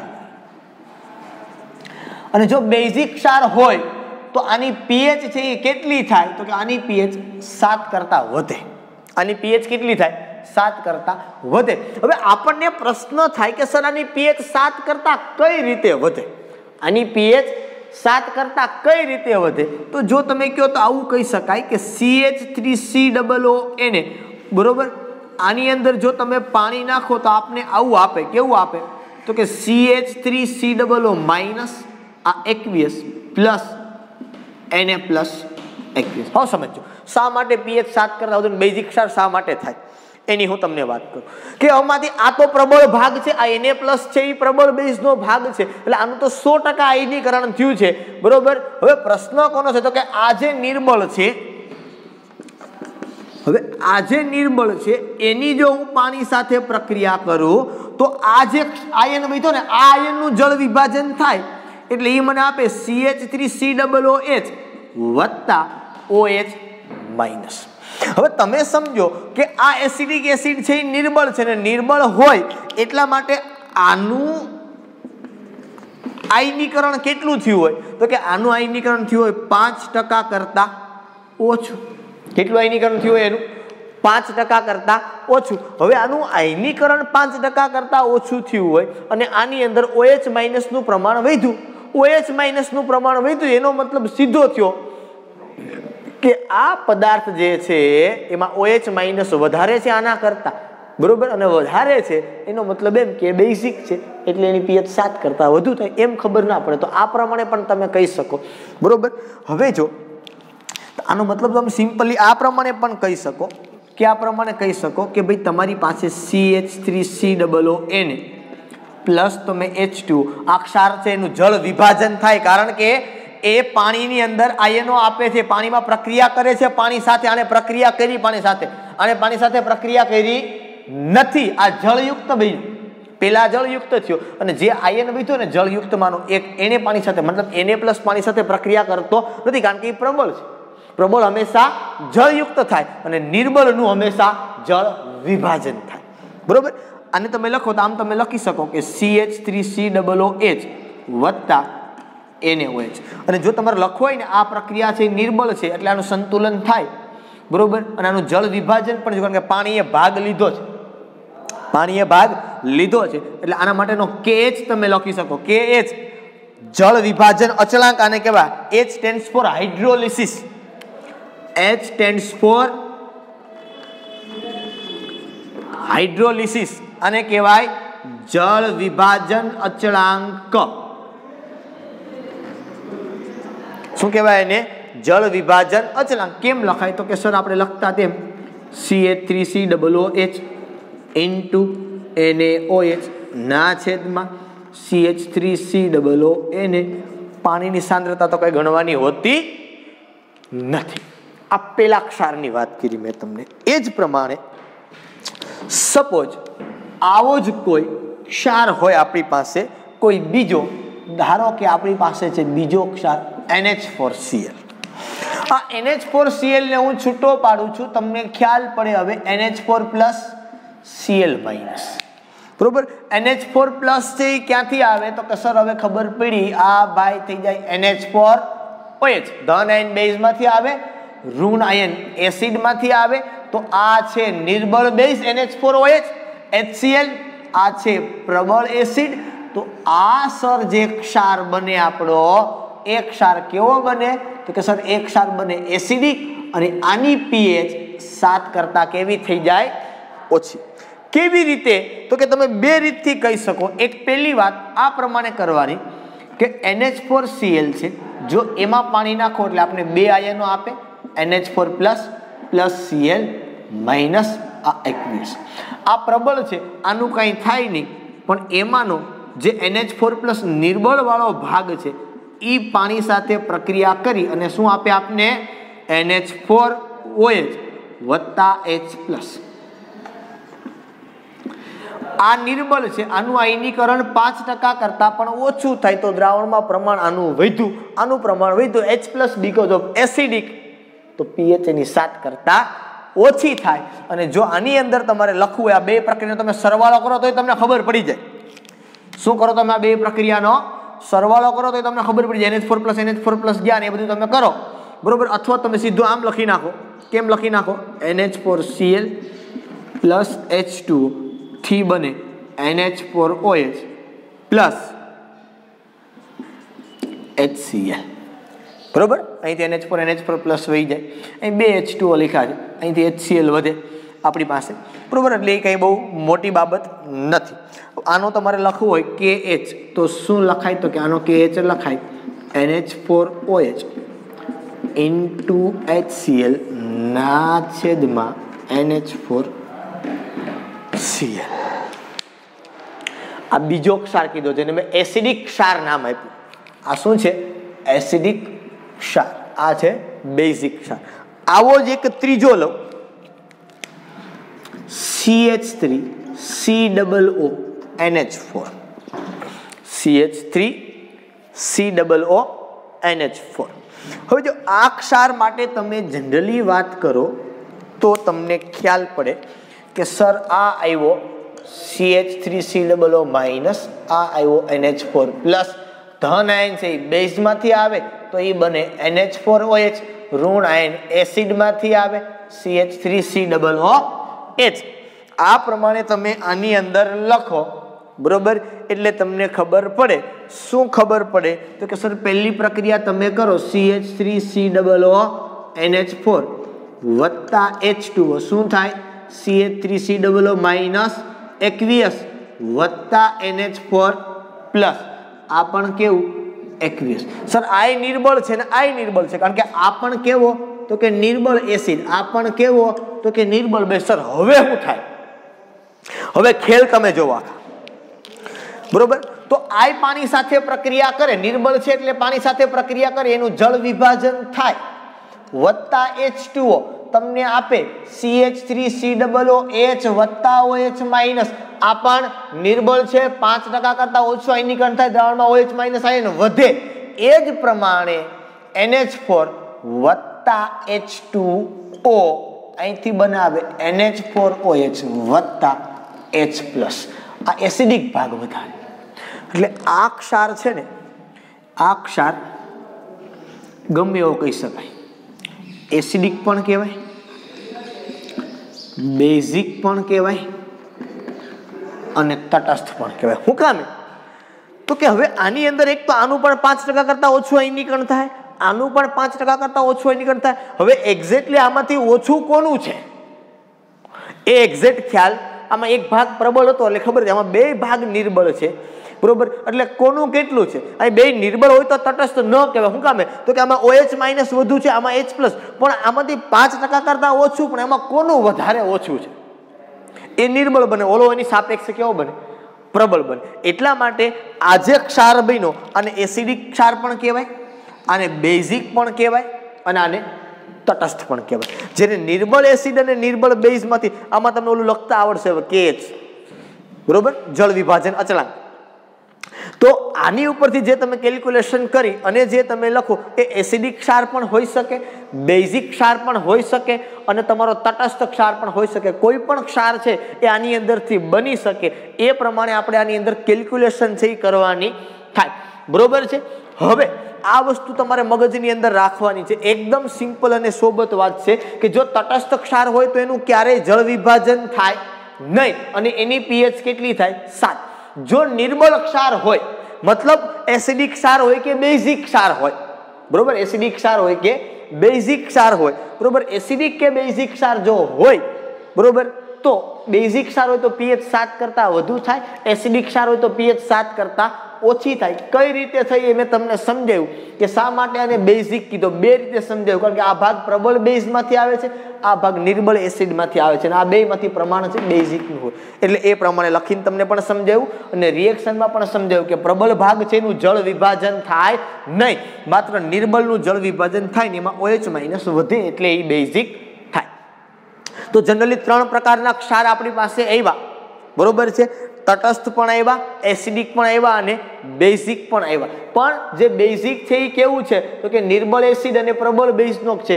એસિડિક છે એ કેવું છે તો કે એસિડિક છે એમાં ખબર પડી જાય કે ભાઈ નિર્બળ બેઝ અને પ્રબળ, જે ક્ષાર કયો એમાં પ્રબળ ભાગ ઈ હોય ને તટસ્થ હોય તો કોઈ પ્રશ્ન નથી। હવે આપણી ટેક્સ્ટબુકની અંદર આને અનુરૂપ સૂત્રો આવે, બરોબર, એ સૂત્ર આપને આપવામાં આવેલા નથી, હું તમને આપું છું, તમારે ક્યાંક ભૂલથી JEE કે નીટના MCQ સોલ્વ કરવા હોય તો એના ઉપરથી થઈ શકે, બરોબર। એટલે એ હું તમને લખીને આની અંદર આપું છું, આટલો ભાગ કાઢી નાખું છું, એ તમે લખી લેજો।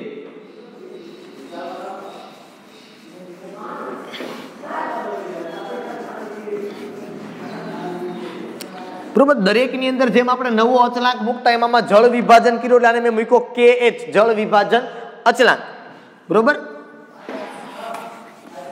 કારણ કે પ્રક્રિયા જુદી, આપણે કહેતા હતા સંતુલન હોય તો KC લખતા હતા, એસિડ હોય તો KA, બેઝ હોય તો KB, બરોબર, એ જ પ્રમાણે આપણે અહીંયા લખો KH, બરોબર। હવે એ તમારી ટેક્સ્ટબુકની અંદર અહીંયા પહેલા હું તમને લખી દઉં કે પ્રબળ એસિડ અને પ્રબળ બેઝનો ક્ષાર, પછી બીજું એ તો તટસ્થ છે ને સીધો પ્રબળ બેઝ, એનો લખવાની જ વાત, એની pH તો સીધી 7 જ થાય એટલે એ કાંઈ આપણે પ્રશ્ન છે નહીં। અહીં પહેલા લખી દઉં નિર્બળ એસિડ અને પ્રબળ બેઝનો ક્ષાર, પછી લખીએ આપણે અહીંયા પ્રબળ એસિડ અને નિર્બળ બેઝનો ક્ષાર, અને ત્રીજું લખીએ આપણે નિર્બળ એસિડ અને નિર્બળ બેઝનો ક્ષાર। હું તમને જનરલી અહીં એક્ઝામ્પલ પણ સાથે આપી દઉં એટલે તમને ખ્યાલ પડે। નિર્બળ એસિડ અને પ્રબળ બેઝ એટલે અહીંયા લખી દઉં CH3COON, પ્રબળ એસિડ અને નિર્બળ બેઝ એટલે આપણે અહીં લખીએ NH4Cl, અને બે નિર્બળ એટલે CH3COONH4, રેડી। હવે આના માટેના જળ વિભાજન અચળાંકના પણ સૂત્રો આપ્યા છે તમને, એ સીધા અહીંયા લખીને આપું છું। પ્રબળ એસિડ અને જો તમારી માટે પ્રબળ બેઝ માટે થતા હોય, સોરી ફોર ધેટ, પેલું આપણી પાસે કયું છે નિર્બળ એસિડ અને નિર્બળ બેઝના ક્ષાર માટેનું સૂત્ર આપણી પાસે છે, નિર્બળ એસિડ અને સોરી પ્રબળ બેઝ, નિર્બળ એસિડ પ્રબળ બેઝ, તો આનો જળ વિભાજન થાય KH બરાબર KW/KA, નિર્બળ એસિડ છે એટલા માટે। અથવા તો બીજું આમ પણ લખી શકો કે KH બરાબર બેઝ પ્રબળ છે એટલે સાંદ્રતા તમને કોની મળશે, આની જ મળશે, OH-2/C0, અને આ ક્ષાર કેવો બને બેઝિક, તો આની pH છે એ કેટલી થાય તો કે 7 કરતા વધુ। એ જ પ્રમાણે પ્રબળ એસિડ અને નિર્બળ બેઝ હોય તો KH બરાબર KW/KB, અહીંયા આવું પણ લખાય બીજું સૂત્ર કે KH બરાબર H3O+NO2/C0, અને અહીંયા તમારી pH થઈ જાય 7 કરતા ઓછી। નિર્બળ એસિડ અને નિર્બળ બેઝ બંને છે તો KW/KA ગુણ્યા KB, અહીંયા તમે આવું લખી શકો KH બરાબર H3O+ into OH- અને અહીંયા C0, અહીંયા તમારી pH કઈ પણ હોઈ શકે, બરોબર, ત્યાં તમારી pH જે છે એ તમારી કઈ પણ હોઈ શકે, એટલે એ તમારે પ્રશ્ન નથી। તમારે માત્ર એટલું યાદ રાખવાનું છે કે બેઝનો ભાગ કયો છે, બરોબર, અથવા તો પ્રબળ ભાગ કયો છે તો કે બેઝ છે તો અહીંયા KA લખવાનું, અહીંયા એસિડ છે તો અહીંયા KB, ઉલટું લખવાનું, અને એ પ્રમાણે જે ભાગ પ્રબળ હોય એની સાંદ્રતા વધે, બરોબર છે। એટલે એ પ્રમાણે આપણે કેલ્ક્યુલેશન કરવાની થાય. એટલે આ સૂત્રો છે એ તમારી ટેક્સ્ટ બુકમાં નથી આપ્યા, પણ આ સૂત્રની મદદથી આપણે જો દાખલાઓ ગણવા હોય, એકાદ દાખલો તમને બુકની અંદર આપ્યો છે, ખરેખર 2 આપ્યા છે, પણ બીજો દાખલો એવો છે કે આપણે એના પછીનો ટોપિક ભણશું તો પણ તમને આવડશે ને આ ટોપિકમાંથી પણ તમને આવડી જશે. એટલે પહેલા એક દાખલો જે જોવાનો છે આપણે એ આનો જોઈએ આપણે, અને પછી આપણે બાકીનો ટોપિક છે એની ચર્ચા એ બીજા ટોપિકની અંદર બીજો દાખલો છે એને કેલ્ક્યુલેશનમાં લેશો, એટલે જેથી કરીને એ તમને ખ્યાલ પડે. ઓકે, આ જળ વિભાજન માટેની વાત થઈ, બરોબર. આનો એક દાખલો છે, એ દાખલાને આપણે સાથે સાથે કેલ્ક્યુલેશનની અંદર લઈ લઈએ. આનો એવો એક્ઝામ્પલ છે, કારણ કે ઉદાહરણમાં તો નથી આપ્યું પણ સ્વાધ્યાયની અંદર આપેલો છે આપણે, એટલે એના ઉપરથી આપણે કેલ્ક્યુલેશન કરવાની ખ્યાલ પડે. શક્ય બને ત્યાં સુધી આપણા એવા પ્રયત્નો છે કે સાથે સાથે એક્ઝામ્પલ ને થિયરી બંને સાથે જ રહે. એક જ લેક્ચરમાં પતે તો આપણે એક જ લેક્ચરની અંદર પૂરું કરીએ છીએ, પણ માનો કે અમુક વખતે એવું હોય કે એક જ લેક્ચરની અંદર થિયરી ને એના દાખલાઓ ઝાઝા હોય તો ન થાય, ઘણી વખત 2-3 લેક્ચર પણ થાય, બરોબર. આમાં દાખલો એક જ આપ્યો છે સ્વાધ્યાયમાં આના ઉપરથી, એટલે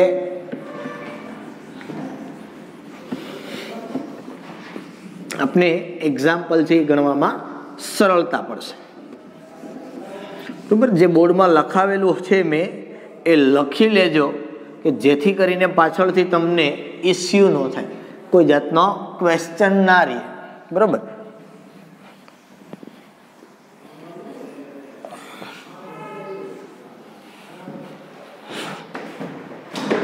ચાલો, હવે જો એક બીજી વાત કે જો તમારી પાસે નિર્બળ એસિડ અને નિર્બળ બેઝ હોય તો આવો જ ક્ષાર હોય, નિર્બળ એસિડ અને નિર્બળ બેઝનો જો ક્ષાર હોય તમારી પાસે, તો આના માટે pH નું સૂત્ર છે pH = 7 + 1/2 pKa - pKb. આ પ્રકારનું એક સૂત્ર છે એ આવે. નિર્બળ એસિડ અને નિર્બળ બેઝનો જો ક્ષાર તમારી પાસે હોય, બરોબર, તો જ આ સૂત્ર છે એ લાગુ પડે છે pH ગણવા માટેનું. બાકી તો આપણે જે પ્રમાણે ગણીએ છીએ એ પ્રમાણે તમારે દાખલા ગણવા પડે.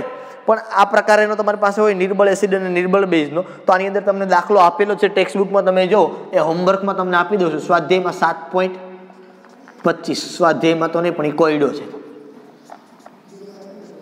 બરોબર. બધું આપેલું છે તમને, તમારે ખાલી સૂત્રની અંદર કિંમત મૂકવી. pKa પણ આપ્યો ને pKb પણ આપ્યો, તમારે ખાલી સૂત્રની અંદર કિંમત મૂકવાની છે, દાખલાનો જવાબ તમને આવડી જશે. ઘણી વખત એ લોકો pKa અને pKb ન આપે, Ka અને Kb આપે. ઘણી વખત એ લોકો તમને Ka અને Kb આપે તો પણ તમને આ દાખલો ગણતા આવડે. નિર્બળ એસિડ અને નિર્બળ બેઝના ક્ષાર માટે pH નું સૂત્ર છે, બરાબર. ઓકે, હવે આપણને જે સ્વાધ્યાયમાં જે દાખલો આપ્યો છે એ દાખલા ઉપર મારે તમને લઈ જવા છે. સ્વાધ્યાયમાં 2 પ્રશ્નો છે, એક તમે જાતે એનું સોલ્યુશન કરી લેજો.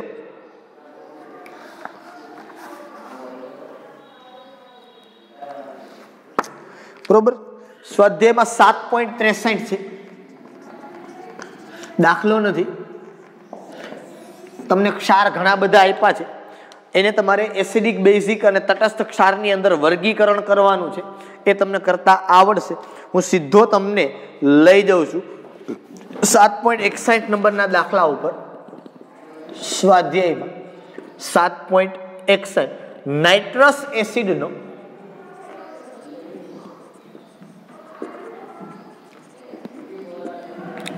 એસિડનો આયનીકરણ અચળાંક.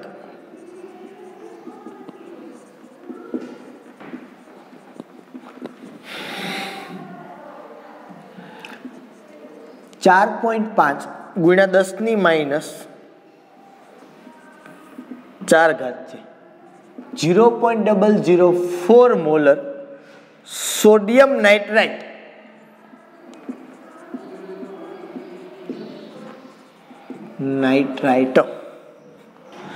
દ્રાવણની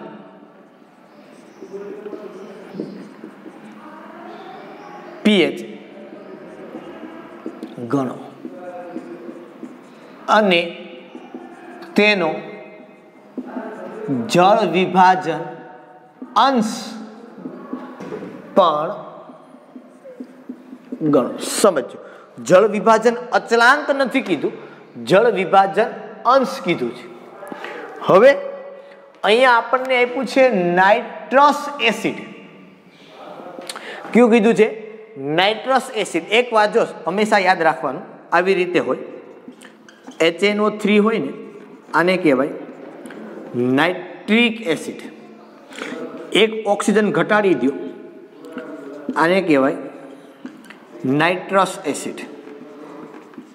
એવી જ રીતે H2SO4 છે, આને કહેવાય સલ્ફ્યુરિક એસિડ. આમાંથી એક ઓક્સિજન ઘટાડી દો, H2SO3, આને કહેવાય સલ્ફ્યુરસ એસિડ. એ જ રીતે H3PO4 ફોસ્ફોરિક એસિડ. તો આમાંથી એક ઓક્સિજન ઘટાડી દો, આને કહેવાય ફોસ્ફરસ એસિડ. રેડી? ખબર પડી? એક ઓક્સિજન ઘટાડી દો એટલે એ રસ થઈ જાય, મોટું હોય તો રીક. તમને ખબર છે, મેં સમજાવ્યું હતું Fe વાળા ભાગમાં, ખબર તમને સમજાવતો 11માં સ્ટાર્ટિંગમાં, Fe3+, Fe2+, Hg+1, Hg+2, એના માટે આપણે ચર્ચા કરતા, બરોબર? એવું જ કંઈક આ છે. હવે નાઇટ્રસ એસિડ એટલે એનું સૂત્ર તમને ખ્યાલ પડી ગયું કે ભાઈ આ નાઇટ્રસ એસિડ છે. એક ઓક્સિજન કાઢો, નાઇટ્રિક એસિડનું તમને સૂત્ર આવું, સોડિયમ નાઇટ્રાઇટ. એટલે શું થયું ખબર છે? નાઇટ્રસ એસિડમાંથી સોડિયમ નાઇટ્રાઇટ એટલે બીજું કંઈ નથી, આ જે તમારો નાઇટ્રિક એસિડ છે ને એની સોડિયમ સાથે પ્રક્રિયા કરવાની, અથવા તો બેઝ આ NaOH સાથે તમારે પ્રક્રિયા કરી દેવાની, એટલે તમને મળે NaNO2 અને વત્તા H2O. એટલે આ સૂત્ર તમારું થઈ ગયું Na+NO2- નાઇટ્રાઇટ, સોડિયમ નાઇટ્રાઇટ. બરોબર? ચાલો, એ દ્રાવણની pH, મતલબ સોડિયમ નાઇટ્રાઇટ થી તમને ખબર પડી સર ક્ષાર છે, એક ક્ષારની pH ગોતવાની કીધી, અને એનો જળ વિભાજન અંશ કીધો છે. ખાસ સમજજો, જળ વિભાજન અચળાંક નથી કીધો, જળ વિભાજન અંશ કીધો છે. કઈ રીતે મળે એ સમજાવો. તો પહેલા તમને એસિડનો આયનીકરણ અચળાંક આપ્યો છે, કેટલો? 4.5 10⁻⁴. કયો એસિડ છે? Nitrous acid. C0 = 0.004 molar. પણ આ કોની છે? સોડિયમ નાઇટ્રેટની. અને આ દ્રાવણની pH તમારે ગણવાની છે, એનો જળ વિભાજન અંશ H. કેમ આપણે કહીએ આયનીકરણ અંશ આલ્ફા, એમ જળ વિભાજન અંશ H કેમ ગણાય? હમણાં સમજાવું. પહેલી વાત તો તમારી એ થઈ કે તમારે ક્ષારની pH ગોતવી છે ને જળ વિભાજન અંશ કરવો છે, તો કેવી રીતે મળે આ એ બાબતની ચર્ચા કરીએ પહેલા. બરોબર? હવે એક વસ્તુ છે કે તમારે આની pH જોઈ છે, કયો ક્ષાર છે આ? તો હવે અહીંથી ખબર પડે તમને આ ક્ષાર કયો છે, કે આ ક્ષારમાં સર Na+ છે, NO2-. હાલો, આ બેઝમાંથી આવે, આમાં OH લગાડો, હાલો NaOH. એસિડમાંથી આવે, આમાં H લગાડો, હાલો સર નાઇટ્રસ એસિડ, નિર્બળ એસિડ, NaOH, પ્રબળ બેઝ. તમારો જે ક્ષાર છે એ બેઝિક ક્ષાર છે. કેવો?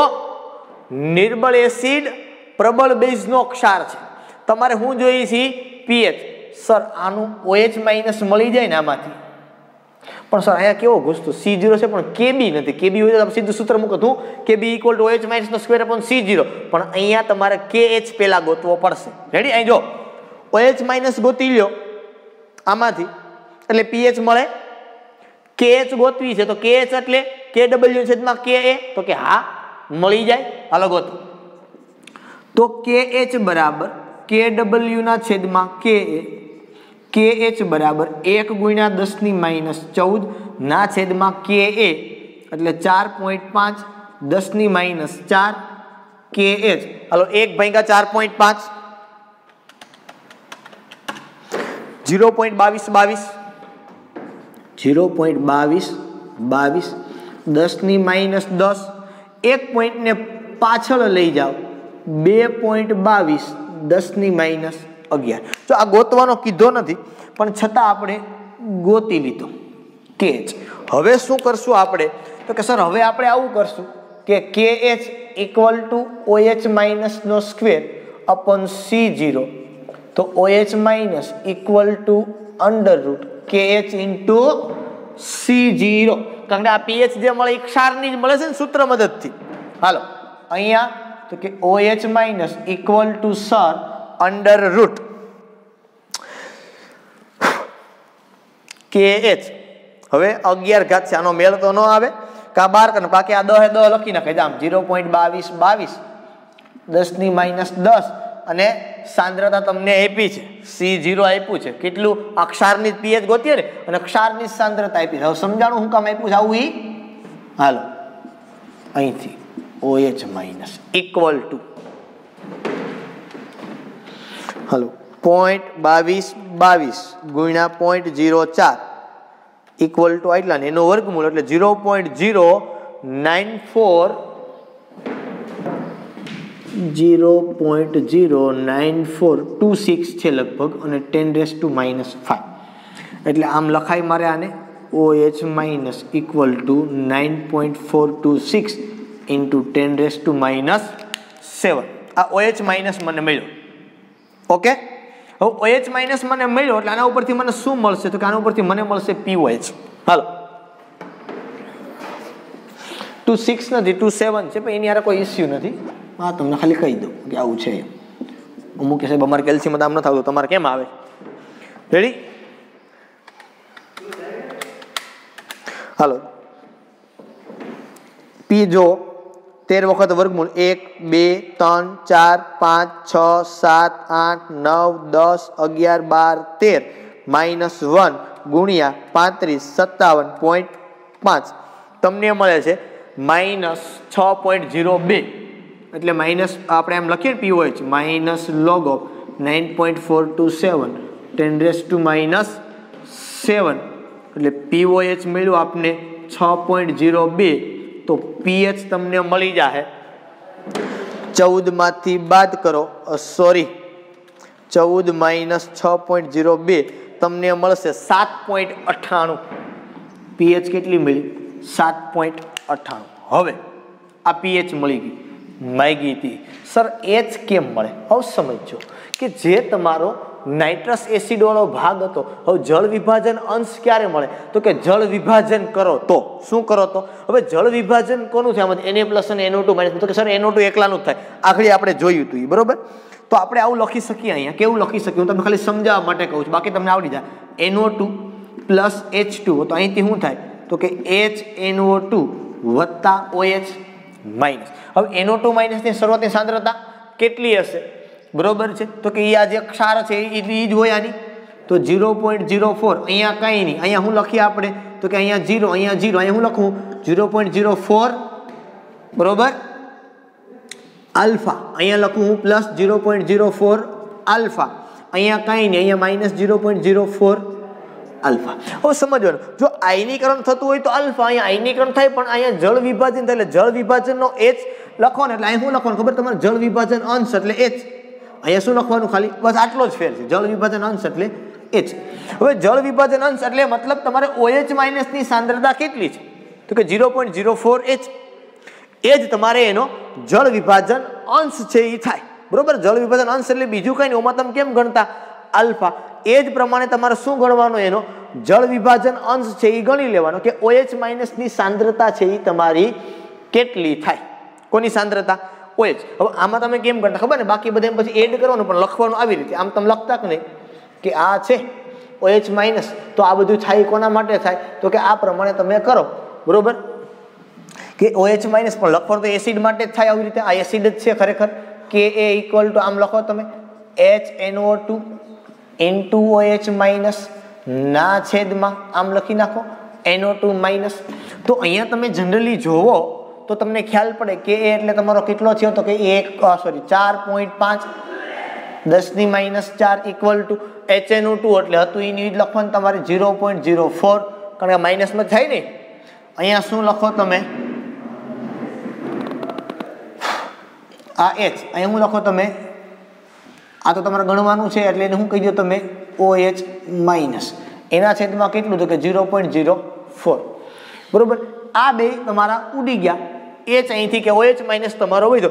મતલબ મારો કહેવાનો ખાલી એટલો છે તમને કે આ OH માઇનસની સાંદ્રતા એમાંથી તમારે 0.04 H તમારે H જોઈએ. તમારી પાસે OH માઇનસની સાંદ્રતા છે, ક્યાં છે તો કે અહીં તમારી પાસે OH માઇનસની સાંદ્રતા છે. એટલે કદાચ તમે કંઈ, મારો કહેવાનો મિનિંગ ખાલી અહીંયા એટલો છે તમને કે OH માઇનસની સાંદ્રતા એટલે 0.04 H થાય છે. તમારે ખાલી H ની વેલ્યુ જોઈએ છે. કેમ તમે કહેતા કે આના બરાબર આલ્ફા થાય?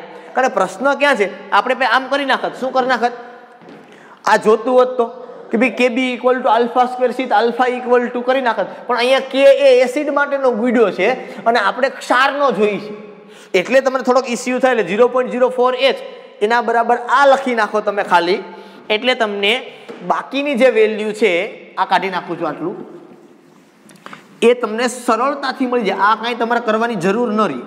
આ વેલ્યુ બરાબર, તમારે માત્ર ને માત્ર H ની વેલ્યુ જોઈ છે. એટલે આમ તમે લખી શકો શું તો કે ભાઈ OH minus equal to 0.04 H. તો H equal to OH minus કેટલું તો કે 9.427 10⁻⁷ અપોન 0.04. તો H ઇક્વલ ટુ કાઢો આની વેલ્યુ 9.427 એને ભાંગા 0.04, એ તમને મળે છે 235.67. 235.67 10⁻⁷, 2 પોઈન્ટની અંદર લઈ લો 2.35 10⁻⁵. જળ વિભાજન ખબર પડી મેં શા માટે અહીંયા H લખ્યો. બાકી તમે શું કરો સર, આલ્ફા ઈ જેનો અંશ, તો આપણે સીધું શું કરત તો કે સર આલ્ફા જોઈએ છે, હલો મળી જાય કે A equal to alpha square C. પણ ઈ આલ્ફા તમને કોનો મળે? એસિડ નો મળે. આલ્ફા એટલે જળ વિભાજન અચળાંક જ છે. તમે ગણો તો ઓલો આયનીકરણ અચળાંક હતો, આ જળ વિભાજન અચળાંક છે, બંને એક છે. પણ ઇસ્યુ ક્યાં છે કે આપણે જળ વિભાજન અંશ તેનો એટલે કોનો તો કે આ ક્ષારનો ગોતવાનો કીધો છે. અને ક્ષારનો ગોતો તો આપણી પાસે KB નથી. જો આપણી પાસે KB હોત તો તમને મળી જાત. જો આપણી પાસે KB હોત તો આપને મળી જાય. બરોબર, આપણી પાસે KB નથી. આપણે કોનો KB જોઈએ તો કે NaOH નો KB આપણે જોઈએ. આપણી પાસે છે નહીં. તમારી પાસે હોય તો તમે આ કરી નાખજો Ka ગુણ્યા KB, આનો KB લઈ બરાબર KW, તોય તમને મળી જાય. બરોબર છે. એટલે નહીં મળે એવું નથી, પણ આપણે અહીંથી સરળ સીધું મળે એમ છે કે OH માઇનસ એટલે તમારો 0.04 આલ્ફા થાય અહીંયા, અને 0.04 આલ્ફા થાય તો તમારે આલ્ફા જ જોઈએ છે. OH માઇનસ તમારી પાસે છે, આ જ પ્રમાણે કેલ્ક્યુલેશન કરો તો મળી જાય. ઓલો આપણે કરતા અંડર કે આલ્ફા સ્ક્વેર સી, આપણી પાસે નથી અત્યારે KB, તો શું કરવાનું? OH માઇનસ માટે B જોઈએ, જે આપણી પાસે છે ને. અને આમે આ ક્ષાર છે. ક્ષાર માટે તમે આપણી પાસે એનો KB કે એવું કાંઈ હોય નહીં. બરોબર, તો એ હોત તો આપણે મળી જાય, પણ નથી આપણી પાસે. એટલે આપણે આ પ્રમાણે એની વેલ્યુ છે એ કેલ્ક્યુલેટ કરવી પડે. ઓકે, ચાલો અહીં સુધી આપણે આજના માટે રાખી. ફરી પાછા આપણે નવા લેક્ચરની અંદર મળશું. ત્યાં સુધી બધાને Tata bye bye and C.